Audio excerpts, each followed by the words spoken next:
नमस्कार, राधे राधे। दिल से दिल तक में आप सभी का स्वागत है। आज आपके बीच हम लेके आए हैं एक प्यारा सा कविता, रसोई में भूख का संवाद। रसोई में भूख का संवाद। हम लोग रसोई में कितने दिन कितने वर्ष गुजारे और उन रसोई में जो रखे सामान हैं उनके बीच क्या संबंध है, उन सबको आज थोड़ा सूक्ष्म और कविता के रूप में जानने का प्रयास करते हैं।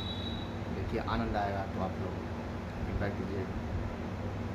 कविता है रसोई में भूख का संवाद।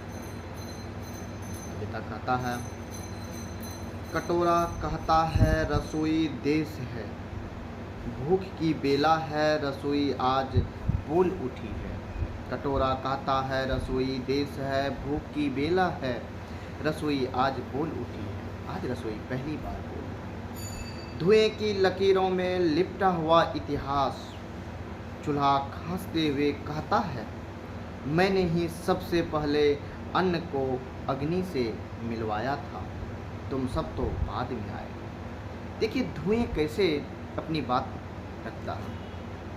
धुएं की लकीरों में लिपटा हुआ इतिहास चूल्हा खांसते हुए कहता है, मैंने ही सबसे पहले अन्न को अग्नि से मिलवाया था, तुम सब तो बाद में आए।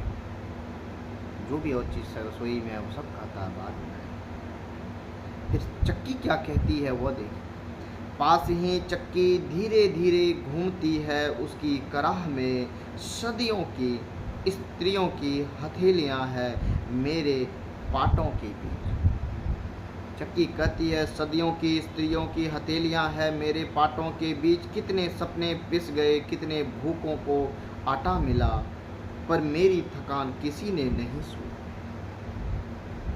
चम्मच पास में रखा चम्मच भी कह रहा। चम्मच खनक कर हंसता है, चिमटा तुनकर जवाब देता है, हमने भी आग को छुआ, ताप को झेला। चिमटा जो रोटी पकड़ते हैं हम लोग उसे चिमटा कहता है, हमने भी आग को छुआ है, ताप को झेला है, तुम्हारी थाली तक रोटी पहुंचाने में हम भी हिस्सेदार हैं।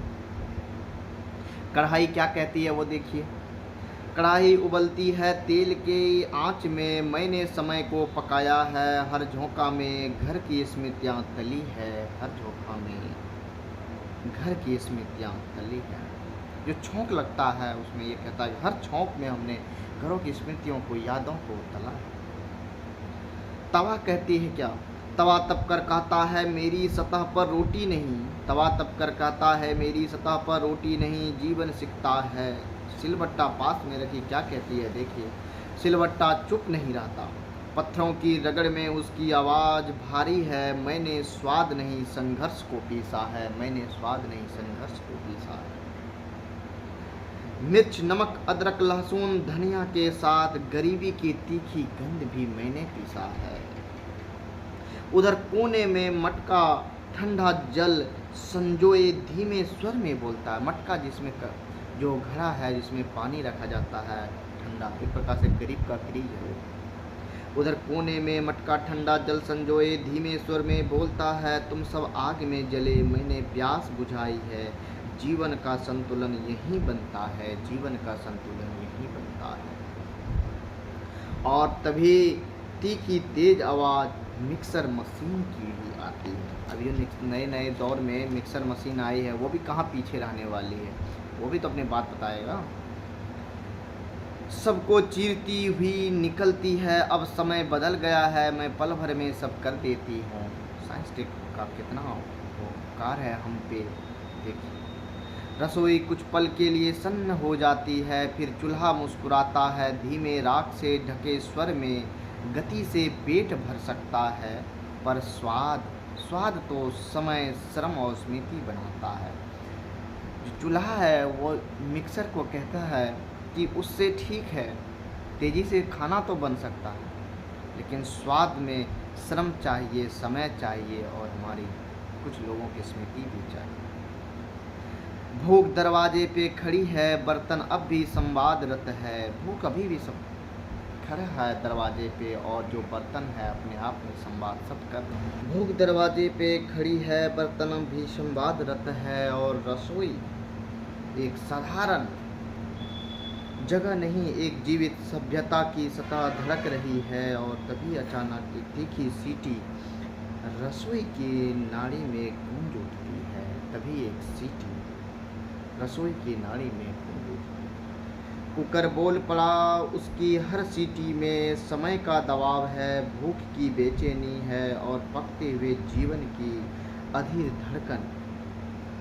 थाली चौंक कर पूछती है, बताओ चूल्हे पे क्या रखा है, बताओ चूल्हे पे क्या रखा है। थाली भी तो कुछ बोलेगा। चूल्हा मुस्कुराता है पर चुप रहता है। भूख आगे बढ़ती है, भूख आगे बढ़ती है।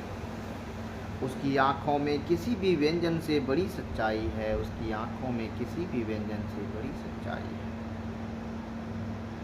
वह कहती है, खीर और खिचड़ी के बीच जो अंतर तुम ढूंढती हो वह बर्तनों में नहीं, जीवन के अनुभव में बसता है, जीवन के अनुभव में बसता है। वह कहती है, खीर और खिचड़ी के बीच जो अंतर तुम ढूंढती हो वो बर्तन में नहीं, वह जीवन के अनुभव में बसता है।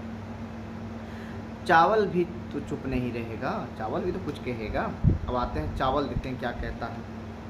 चावल चुपचाप अपनी सफ़ेदी में डूबा है, वो जानता है कि उसका रूप बदलता है पर सार नहीं, रूप बदलता है पर सार नहीं। कभी दूध में घुलकर मिठास बन जाता है, कभी दाल के संग साधारणता का उत्सव। वो फिर बोलती है, चावल की भूमिका वही बता सकते हैं जिन्होंने स्वाद नहीं संघर्ष चखा है, जिन्होंने स्वाद नहीं संघर्ष चखा, जिन्होंने जाना है कि पेट भरना सिर्फ खाना नहीं, एक पूरी कथा है आग, अन्न और आंसू की। जिन्होंने जाना है कि पेट भरना सिर्फ खाना नहीं, एक पूरी कथा है आग, अन्न और आंसू की। रसोई फिर से गूंजती है, सीटी, खनक, उबाल और सन्नाटे के बीच, जहाँ हर बर्तन एक प्रश्न है और हर स्वाद एक उत्तर। बहुत बहुत धन्यवाद।